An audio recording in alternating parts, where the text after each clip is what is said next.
mas lalong naging kontrobersyal itong gagawin na movie ni Direk Daryl Yap na patungkol kay Pepsi Paloma.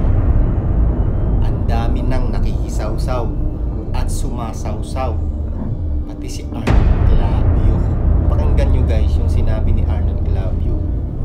Tandaan, sa mundong ginagalawan natin, hindi dapat mawala ang respeto sa kapwa at pagiging disente. May mga norms at ethics na dapat sundan sa atin. O diba? Siyempre, alam mo naman natin si Direk Daryl Yap, hindi pwedeng hindi patulan. So ito naman yung sagot ni Direk Daryl Yap kay Arnold Clavio. Pakinggan nyo guys. Open letter to Arnold Clavio. Hello sa'yo.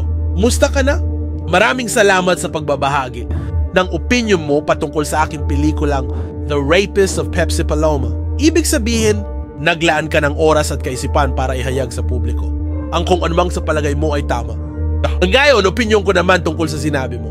Sino ka para pangunahan ng pamunuan ng MTRCB na harangin ang pelikulang hindi pa nararating ang kanilang tanggapan?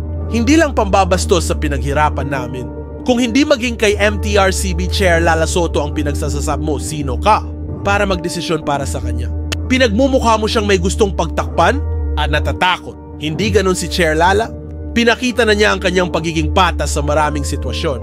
Wala ring saysay kung pagbabatayan ng pamagat. Kung pipila ka sa takilya, hindi mo naman kailangang banggitin ang The Rapists of...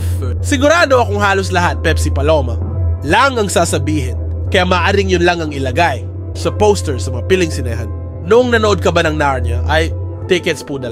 Horrors of the Chronicles of Narnia, The Lion, The Witch, and The Wardrobe. Alam mo Igan, malinaw naman na di natin feel ang isa't isa, pero wag ka naman manabotahe. Hindi ko naman gagawin yung ang paglabag kay Balabagan. Ayoko gumawa ng film tungkol sa reporter na nabuntis ang traumatized o abused na OFW na kinocover lang niya ang istorya kaya chill ka lang. Huwag mo kong ma-lecture-lecturan sa moralidad at tama o mali ha. Yung ibinibintang sa akin, puro imbento, puro bunganga. Yung sayo, may bunga. Happy New Year sa inyo ni Arn Arn. O diba? Naloko na guys. Kaya kaabang-abang talaga tong movie na to guys eh. So marami na rin nakaabang. Grabe mo ang buong mundo na yung nakaabang dito guys sa gagawing movie ni Direk Daryl. Ay, sino pa kaya? Kaya bumili na kayo ng eyeglasses ni Arnold Clavio.